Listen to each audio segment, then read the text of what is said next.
Hey, Waffle Gang, I do hope you're well. My name is Mark, and today we're checking out some more relationship stories. And if you do love a Reddit story, why not consider hitting that like, subscribe, and maybe that notification bell too. Let's crack on with today's first story. Now, today's first story comes from Why Did You Do This?, who says, my 28 male, ex-fiance 27 female, broke our engagement when she accused me of cheating. I wasn't. Now I find out my sister, 31 female, engineered the whole thing. I'm furious with her, but I don't want to lose my sister. Help. I only have one sibling, my sister Grace, who's 3 years older. Grace is the stereotypical cool big sis. Cool, smart, funny, always encouraging my dreams. I wouldn't have made it through high school and college without her, especially since my mother is nasty and controlling and walks all over my dad. Grace has defended me from mum and other people about 1,000,000 times. She's never liked the girls I brought home though. Oh, she'd be polite around them, unlike my mum who's usually flat out hostile, but that was it. My senior year in college I met Rachel, and we both knew immediately we wanted to be together. First and only time I slept with someone on the first date, lol. I asked her to marry me and she said yes, and we started making the preparations. Rachel wasn't perfect, however, she could be a bit controlling, yes I know, and overly jealous. Sometimes she would pout if I was out with her and she thought I was looking at other girls. She even didn't like me hanging out with Grace all that much. In Rachel's defense, sometimes Grace would hang all over me and call me pet names in front of Rachel, and tell my girlfriend to lighten up, we're just sibs. A month before the wedding, Rachel found a pair of unfamiliar panties and a bra under our bed. We were living together by this time. Naturally, she wanted to know whose they were. I had no idea. Then she asked to see my phone. We know each other's passwords and started screaming. Where are your text messages? They've all been erased. I'm not a big tech guy, so I thought they were erased themselves or something. She accused me of cheating. Who is she? And I thought the idea was so ridiculous, I laughed in her face. Bad move. Rachel stormed out of the house and wouldn't answer my calls. I freaked. I called Grace and she came over, telling me not to try and contact Rachel and give her time to cool off. We talked and she basically said that Rachel wasn't good enough for me, that I could do better, etc. She said that before, so has mum, so I didn't think too much of it. When I told Grace about the erased text, she said, that's super sketchy, bro. Only cheaters erase their texts. When I told her I wasn't cheating on Rachel ever, she said she believed me. Just let it sit for a few days, she said. The next day, I got an angry call from Rachel's dad, who was not exactly a member of my fan club to start with. If you're a man, you'll tell me the truth, he barked. I told him and he grumbled and hung up. He called back a few hours later and told me that, you and my daughter are done. I tried calling Rachel, but she wouldn't talk to me. I tried to see her at her parents' house, but no dice.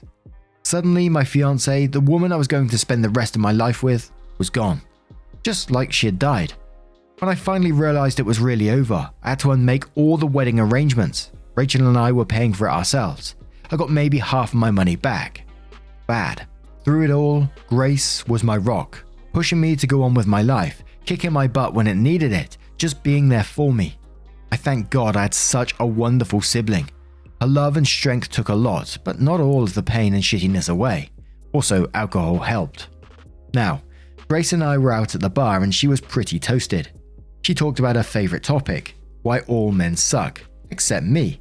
I countered that women weren't any better, especially Rachel, who ripped my life in half on unsubstantiated feelings that I had cheated on her. Grace just laughed and said, oh little bro, she got played, so did you, but it was for the best, right? I asked her what she meant by that and she suddenly shut up. When I pressed, she literally ran out the bar into her car then drove home drunk. I was terrified she was going to crash into somebody. Next day she calls crying and admitted it was her bra and panties Rachel had found. She'd even worn them before tossing them under my bed. Ugh. And she was the one who erased the messages off my phone. I let her use my phone all the time. She's always losing hers. Why did you do this? I yelled at her.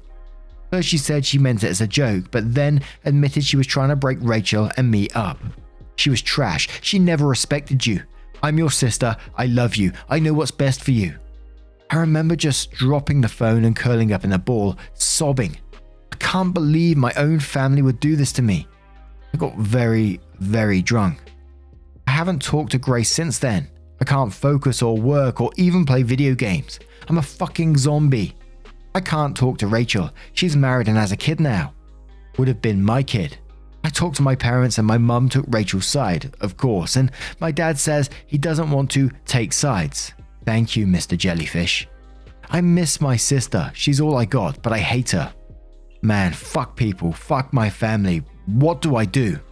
And there is like a mini update on this post and a full update in a second, but we're going to start with Axe 3, who says, damn, you need to cut off contact with your sister for a while. She basically ruined your life by orchestrating this huge plan to make the love of your life think you cheated just to break you up because she didn't think you all were right for each other. That's literally psycho behavior. Cut her off and let her know that it will be an extremely long time before you will ever be able to trust her again. Maybe even never. She's your sister, so you'll probably eventually forgive her, but you also need time to move past this. If you don't, you'll resent her, and every time you see, talk, or hang out with her, you'll be reminded what the shit she pulled. Kate says your sister pretty obviously has an inappropriate attachment to you. It sounds like she's trying to isolate you from potential partners so that you're only hers. The girlfriend doesn't sound great either, to be perfectly honest. Cut contact with a sister. Joshua Guy says, do you not think that Rachel was controlling and jealousy because Grace was picking away at her confidence behind your back? Do you not think that Grace and your mum won't act against your next relationship? Looking from the outside in, yes, Grace has had your back through your youth, but she apparently sees herself as your de facto girlfriend. She was all clingy and cutesy when Rachel was around. She plotted to destroy that relationship, and then she made herself your rock when Rachel was gone. Yes, she's your sister, but your sister is toxic. She's inhibiting your growth as an individual, and she'll insert herself into every relationship and life decision for the rest of your life. You need to get away from her and consider therapy to undo the harm that she is continuing to do to you. And then I'm just going to read this comment. It's a fairly lengthy one, but OP does mention it in their update. So Ed Calot says, I'm your sister, I love you, I know what's best for you. Then goes on to say, this is probably the most fucked up thing I've read in the last month. And trust me, I see a lot of fucked up stuff.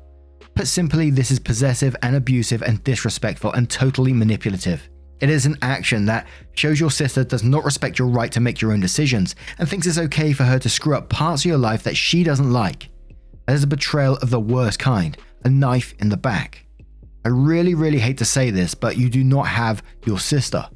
She manipulated you and your fiance. She destroyed a relationship with a girl you were going to marry, and more than that, she felt it was okay to do these things. The fact that she helped you through the resulting aftermath is irrelevant, sick even. She wrecked your life so you'd have nobody but her to turn to. With friends like that, who needs enemies? I'm serious, you're better off alone than hanging around a family member like that. If this were me, I would declare myself done with Grace and anyone who felt what she did was acceptable behavior. Whether Rachel was good or bad for you isn't the point. The point is that it wasn't their decision to make. So by my judgment, anyone who is okay with ruining your relationship because they don't like the girl is a betrayer of the worst sort. Someone you should not want to have in your life. I'm a very forgiving person, but I don't think I could ever forgive that because there is no excuse for it and there is no redeeming it, as Rachel has since moved on. Was that not the case, I would demand that Grace explain herself to Rachel and Rachel's father, but now there's nothing to be gained from that. Put simply, anyone who manipulates me and destroys things I care about is not my friend or my family, they are my enemy. I will excise them from my life as I would excise a cancerous tumor from my body. So with that in mind, I would advise that you leave all those assholes behind and focus on yourself. You right now are all you got, because anyone okay with treating you like that is not your friend and is not someone helpful to have in your life. Work on self-improvement. Take up some hobbies, maybe learn an instrument, expand your mind, take classes, read more, etc. Come up with an ideal vision of who you want to be and start moving yourself towards that. You have been through hell and back and you can survive this too. You'll come up through this stronger than ever. And what you should, in my opinion, take away from this is zero tolerance for manipulation or lies. Anyone, be it a friend, an SO, or a family member who thinks they have the right to make your decisions for you should be treated as a cancerous parasite and removed quickly. Best of luck, friend. Now, in this next little section of the update, which was on this post, before we go to the main update, there's a part of it that's going to make you go, what the hell is this? But OP does go to clarify what they meant by that in the update, so keep that in mind as well. Whether it does clarify it or not, I'm not entirely sure. So update. Holy shit, you guys, I thought nobody would respond at all. I tried to ask you all as much as I can. Many thanks. Update 2, you all have given me a lot to think about. Maybe too much, and I appreciate it, but all the incest shit has to stop. I do not have feelings for my sister that way, and I know she doesn't either. We fooled around a couple of times as kids, but that's just what kids do, no big deal. And we've seen each other naked a million times. We're siblings, again, no big deal. Rachel and my other girlfriends looked a lot better than Grace, lol, so knock that shit off, okay? Thanks. And as you can imagine, there was a lot of comments on that particular little update where people going like, what the fuck, that's not normal behavior, etc, etc. But now we're going to move on the update to see what happened next. So OP said, hey gang, thought it would give you a semi-update actually. I mostly just wanted to create a new thread since I unintentionally turned the first one into a crap fest. Obviously they're referencing their update there. And says, first of all, thank you for all the good advice and special thank you for that last comment we mentioned for a suggested text to my family. And then OP says the text. In case anyone forgot, we just found out that my dear sister intentionally destroyed my impending marriage by setting me up to appear that I was cheating. She left used underwear in my room and deleted stuff from my phone to make it look like I was hiding an affair. I shouldn't have to explain how fucked up that is, but apparently I do. So here goes. As family, we're supposed to trust each other and support each other, not backstab and sabotage each other. Whether Rachel was good or bad isn't the point. The point is it was my decision to marry her or not Grace's and not yours. No matter what Grace's intent was, it took that decision away from me and ruined my reputation in front of a great many people. Therefore, what Grace did is a little different than if I said, I don't like your car, so I set it on fire and made it look like you burned it yourself, so everyone will blame you for insurance fraud. It was a violation of my trust. It was manipulative and backstabbing. And the fact that any of you think this is even a little bit okay is making me seriously reconsider whether we are truly family or whether we are merely genetically related. Anyway, I need some time alone to think about things. I would encourage you to take this time and think about how family should and should not treat each other, and what, if anything, the word respect means. So I'm going to do my own thing and won't be texting for a bit. Beautiful. I'm going to cut it down a bit and rewrite it in my own words when I send it later today. Again, thanks. I'm also considering therapy, but I don't really know where to go. Any ideas would be appreciated. Second, I want to apologize for some of the things I wrote yesterday, especially that second update that freaked everybody out. In my defense, I was 1, in a very dark place, and 2, mostly drunk. Kids don't drink, and Reddit. My alcohol consumption, especially these last few days, is a whole nother matter, but I'm beginning to see the light on that too. When I said Grace and I fooled around, I meant when we were real little, like 4 or 5, the usual plain doctor stuff. No, not everybody does that, but we did, so sue me. And I haven't seen my sister naked a million times, it's more like 800,000. Kidding. We were kind of casual about semi-nudity growing up, even changing in front of one another as teenagers. No big deal. That all stopped when she went away to college, and it didn't instill some kind of crazed lust inside me. I did accidentally walk in on her once when she was in her underwear a few years back. She responded by screaming and throwing a hairbrush at my head. Does that count? See, I've always been a wee bit sensitive about the whole I word thing. As kids, we both got teased unmercifully about it.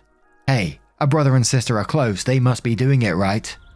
Eventually, we started giving them what they wanted and would hug each other in public just to be annoying. Unfortunately, Grace continued to do this after I got my first steady girlfriend in college, and later when I was with Rachel. I'd tell my sister to knock it off and she'd just laugh. Just hacking on you, little bro, she'd say. Possessive, irritating, infuriating, yes. Proof she had a thing for me? Nah. My sister was my person, I guess. The only member of my so-called family who would fight for me. Now, all that's gone. I know I can't forgive her for this shit, but never seeing Grace ever again is not an attractive option either. I guess I just need to sort it all out slowly and slowly crawl out of the wreckage. This sucks, man. Oh, and to the people who still think this shit is fake, I don't blame you. I don't really want to believe this either, that my own sister could do this to me, but it's true. Shit. I wish my hangover was fake too. Again, thanks everybody. Then there was one little final line, which was an update, which said, update, sent text, blocked everybody, feeling better. Thanks, everybody. And now I'm going to turn this one straight to you guys. What do you guys make of this situation? Let me know your thoughts down in the comments below, and let's move on to another story. Now, many of you probably heard of CBAT and the story of CBAT. Remember the song?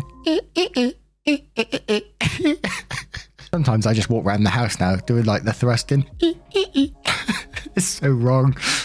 But a little post turned up yesterday over on Reddit. The law of CBAT continues, from We Fuck Back Hard, who says, today I messed up by accidentally teaching my roommate's parrot to sing CBAT. My roommate doesn't know yet. And OP even gave us the audio proof, which I will give you at the end.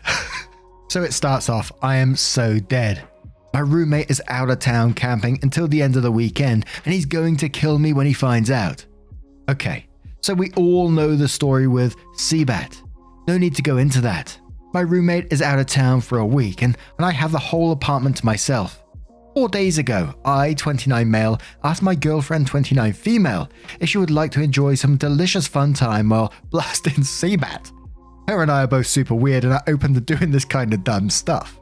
To no surprise, she laughed and said yes. I just thought it would be funny to experience. To my surprise, it really wasn't as weird as I thought it would be. It might be that the love I have for her is so powerful that I only left about 5% of my brain power focusing on the dolphin sounds in the background. The next day, we decided to go at it again. Only this time, CBAT was a surprise for her. After a few minutes of kissing, I turned on the music and we both started laughing hysterically before getting it on. It even lasted longer than the day before, which I now regret. Here's the problem, which I stupidly did not even take a second to consider. While my roommate is out of town, I've taken care of his parrot who dwells in our living room, which shares a very thin door with my bedroom. This is no ordinary parrot. This is a chattering lory. Same bird as the red one on YouTube who goes, oh, wee, wee, wee. I don't know if it does that. This bird does not shut up. He makes so much noise that I've naturally learned to ignore him after a year of living with it. Anyway, somehow it never even crossed my mind that these parrots learn words and sounds and mimic them surprisingly accurately. Before leaving for work yesterday morning, I made some coffee and sat down in the living room for a bit, just relaxing and closing my eyes. All of a sudden, I heard the first few notes of CBAT in perfect pitch and rhythm. I open my eyes and this little dude is staring me dead in the face. 5 to 10 seconds pass and I hear it again. I just grabbed my things and left for work immediately. I had to escape, figuring I'd just find a way to fix or explain this later. But the more I think about it, the more I realize that I'm just dead. My roommate isn't weird like me, and he hates when I say silly things to the bird. When he comes back this weekend, I'm worried he's going to give notice and leave. Any advice on how to go about this would be greatly appreciated. I'm sweating as I'm writing this, and no, for privacy reasons, I will not be posting a video of the bird. Edit. When I get back home from work today, I will sit by the bird and record audio. Edit 2, hyperlink CBAT above for those who haven't read the story. And edit 3, here's the audio for the skeptics. And here you go. And I mean, I don't have much advice for this, but I would literally just say, I was playing it, I was listening to it on social media or whatever, and the bird just started copying it. As simple as that. If he gets upset, then it's his own issue. I mean, from what it sounds like, he's got the parrot in an open area where anyone can talk to it. And whilst I don't know exactly how parrots learn and stuff like that, or what they pick up, is it just everything? Then they're going to pick up bits here and there. It's that simple to me. And if he wants to get upset about that, then that's kind of his own issue. But you're absolutely mad still listening to that song. And I'm going to give you some special outro music today. But anyway, thank you so much for sharing that story. Tell me what you think of it down in the comments below.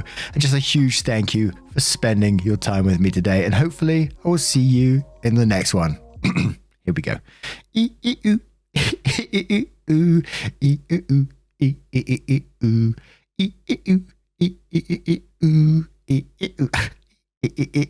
I'm done. Man, I remember being so naive when life was good, weather and palm trees. Back in the day, you were everything I need. But then along came a time when you crushed my dreams. Oh yeah, you played me like a fool when you made me believe that the line between love wasn't thick enough to read. Oh yeah, you see we in despair, crime everywhere. You're selling false hope cause you just don't care. Nah, you just don't care. Nah, you just don't care. You just don't. Still selling false hope cause you just don't care. House, field, if we talk